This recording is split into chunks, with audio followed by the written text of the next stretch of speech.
स्वागत आप सभी का ब्रेकिंग न्यूज चैनल में एक बार फिर से। तो आइए जानते हैं देश दुनिया की तमाम बड़ी खबरों को। पर उससे पहले आपसे निवेदन है कि आप इस वीडियो को लाइक कर दें, शेयर कर दें ताकि हमारा हौसला बढ़ता रहे। देश में कोरोना संक्रमित मरीजों का आंकड़ा 1,41,351 के पार। अब तक 3,987 की मौत। जी आपको बता दें कि देश और दुनिया में कोरोना के केस लगातार बढ़ते ही जा रहे हैं। ताजा आंकड़ों के मुताबिक देश में अब तक 1,41,351 संक्रमण के मामले सामने आ चुके हैं और एक्टिव केस 76,205 हैं, जिसमें से अभी तक 3,987 लोग अपनी जान गंवा चुके। वहीं इसके बीच अच्छी खबर ये है कि अब तक 57,264 संक्रमित मरीज ठीक भी हो चुके। दुनिया भर में कोरोना वायरस की वजह से कुल 3,45,743 लोगों की जान जा चुकी है, जबकि वायरस से संक्रमित लोगों की संख्या 53,77,896 हो गई है। इनमें एक्टिव केस 29,21,244 हैं और खुशी की बात यह है कि अब तक 21,84,219 लोग ठीक हो चुके हैं। अगर आप भी चाहते हैं कि भारत में फैली महामारी जल्द खत्म हो जाए तो इस वीडियो को एक लाइक जरूर करें। WHO ने भारत को दी सलाह, दिल्ली समेत 7 राज्यों को लॉकडाउन में न दी जाए छूट। जी आपको बता दें कि कोरोना के गहराते संकट को देखते हुए विश्व स्वास्थ्य संगठन ने भारत के 7 राज्यों में लॉकडाउन में छूट न देने की सलाह दी है। विश्व स्वास्थ्य संगठन का कहना है कि महाराष्ट्र, गुजरात, तमिलनाडु, दिल्ली, तेलंगाना, चंडीगढ़ और बिहार में जिस तरह से कोरोना के मरीजों की संख्या में तेजी से बढ़ोतरी हो रही है, इसको देखते हुए इन राज्यों में लॉकडाउन जारी रखने की जरूरत है। WHO ने सलाह दी है कि जिन राज्यों में 5% से अधिक कोरोना संक्रमित मरीज हैं, वहां पर लॉकडाउन की सख्ती जारी रहनी चाहिए। हालांकि उसकी यह सलाह पूरे राज्य में लागू नहीं होगी, क्योंकि राज्य के कुछ ही जिले कोरोना से ज्यादा प्रभावित हैं। इसके चलते हॉटस्पॉट वाले इलाकों में लॉकडाउन की सख्ती जारी रह सकती है। लॉकडाउन में ढील दिए जाने के बावजूद WHO की ओर से समय समय पर यह सलाह दी जाती रहती है कि कहां संक्रमण ज्यादा फैल सकता है। जी हां दोस्तों, अगर आप चाहते हैं कि आपके राज्य और शहर की खबरें आपके पास सबसे पहले पहुंचती रहे, तो आप भी अपने राज्य और शहर का नाम जल्दी से कमेंट बॉक्स में कमेंट करके बताइए, ताकि हम आपको सबसे पहले आपके राज्य और शहर की सभी काम की खबरें आप तक सही समय पर पहुंचा सकें।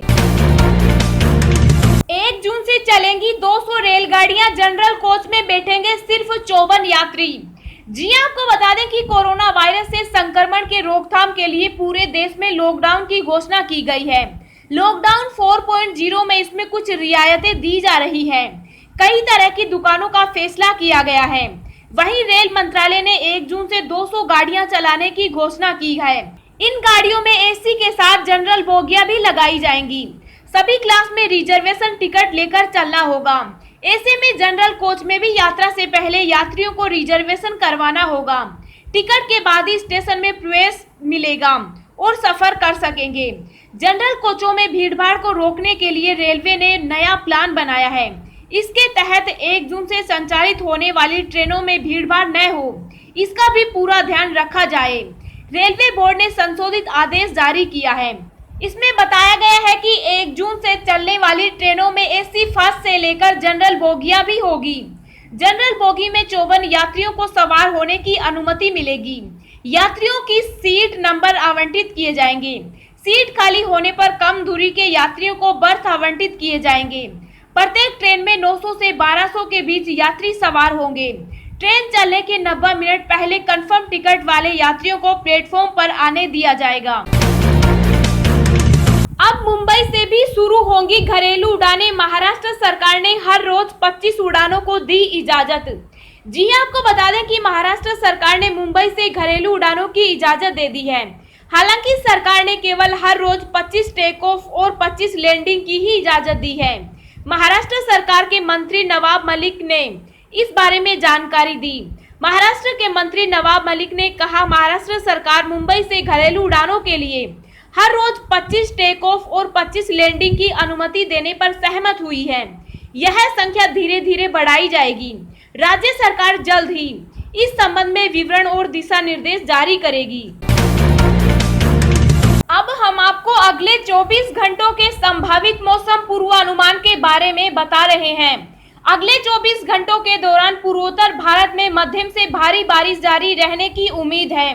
केरल, दक्षिणी तटीय कर्नाटक, उप हिमालय, पश्चिम बंगाल, सिक्किम और पश्चिमी राज्यों में हल्की बारिश के साथ कहीं कहीं पर मध्यम वर्षा के आसार हैं। आंतरिक तमिलनाडु और साथ ही रायलसीमा के कुछ हिस्सों में हल्की बारिश हो सकती है। बिहार के पूर्वी हिस्सों में एक दो जगहों पर हल्की बारिश होने का अनुमान है। उत्तर पश्चिम भारत और मध्य भारत के लगभग सभी भागों में मौसम शुष्क और बेहद गर्म बना रहेगा। राजस्थान, दिल्ली, एनसीआर, गुजरात के कुछ हिस्सों, मध्य प्रदेश, छत्तीसगढ़, तेलंगाना और आंध्र प्रदेश के कई हिस्सों में लू का प्रकोप जारी रहने की आशंका है। विदेश से लौटे लोगों के लिए 14 दिन का क्वारंटाइन अनिवार्य, 7 दिन का खर्च नहीं उठाएगी सरकार। जी आपको बता दें कि लॉकडाउन के बीच देश में घरेलू उड़ानें शुरू हो चली है। जल्द ही आने वाले दिनों में इंटरनेशनल सेवाएं भी शुरू हो जाएंगी। ऐसे में इंटरनेशनल फ्लाइट से आने वाले यात्रियों के लिए केंद्रीय स्वास्थ्य व परिवार कल्याण मंत्रालय की तरफ से नई गाइडलाइन जारी की गई है। इन गाइडलाइन में विदेशों से आने वालों के प्रत्येक व्यक्ति को 14 दिन तक क्वारंटाइन में रहना अनिवार्य होगा। इसमें 7 दिनों के लिए उनके द्वारा बनाए गए क्वारंटाइन सेंटर में रहना होगा, जिसका खर्चा वो खुद उठाएंगे और फिर अगले 7 दिनों तक उन्हें अपने घर में होम क्वारंटाइन में रहना होगा। इसके साथ ही हर व्यक्ति को फ्लाइट बोर्ड करने से पहले एक शपथ पत्र भर कर देना होगा, जिसमें उन्हें लिखना होगा कि 14 दिन का क्वारंटाइन और 7 दिन सरकारी क्वारंटाइन में अपने खर्च पर और बाकी 7 दिन घर में क्वारंटाइन में रहना होगा और इस बीच उन्हें लगातार हेल्थ मॉनिटरिंग करते रहना होगा। विदेश से आने वालों के लिए स्वास्थ्य और गृह मंत्रालय ने रखी ये शर्तें, तभी लौट सकते हैं स्वदेश। जी आपको बता दें कि कोरोना के कहर से बचने के लिए लोग परेशान हैं। कोई स्वदेश लौटना चाहता है तो कोई अपने जिले जाना चाहता है। इसके लिए 1 जून से रेलवे सेवा शुरू होने वाली है। वहीं 25 मई से घरेलू उड़ानें शुरू हो जाएंगी। इसके बाद अब उम्मीद लगाई जा रही है कि अंतर्राष्ट्रीय विमान भी शुरू हो सकती है। हरदीप सिंह पुरी ने कहा कि सरकार को उम्मीद है कि अगस्त-सितंबर के पहले अंतर्राष्ट्रीय उड़ानें फिर शुरू हो जाएंगी। वहीं दूसरी तरफ स्वास्थ्य मंत्रालय ने विदेश से आने वालों के लिए गाइडलाइन जारी की है। जारी गाइडलाइन के मुताबिक विदेश से लौटने वालों को 14 दिनों के लिए क्वारंटाइन में रहना पड़ेगा। वहीं गृह मंत्रालय के गाइडलाइन के मुताबिक भी इंटरनेशनल फ्लाइट से आने वाले यात्रियों के लिए 14 दिन क्वारंटाइन में रहना जरूरी होगा। सरकार ने रखी ये शर्त, फ्लाइट पर चढ़ने से पहले यात्रियों को लिखकर देना होगा कि उन्हें 14 दिनों तक क्वारंटाइन में रहना पड़ेगा। पहले 7 दिनों की क्वारंटाइन सरकार की तरफ से करवाई जाएगी, जिसका खर्चा खुद यात्रियों को उठाना पड़ेगा। इसके बाद अगले 7 दिन क्वारंटाइन के तहत घर में रहना होगा। कुछ शर्तों के साथ 14 दिनों के होम क्वारंटाइन की इजाजत दी जा सकती है।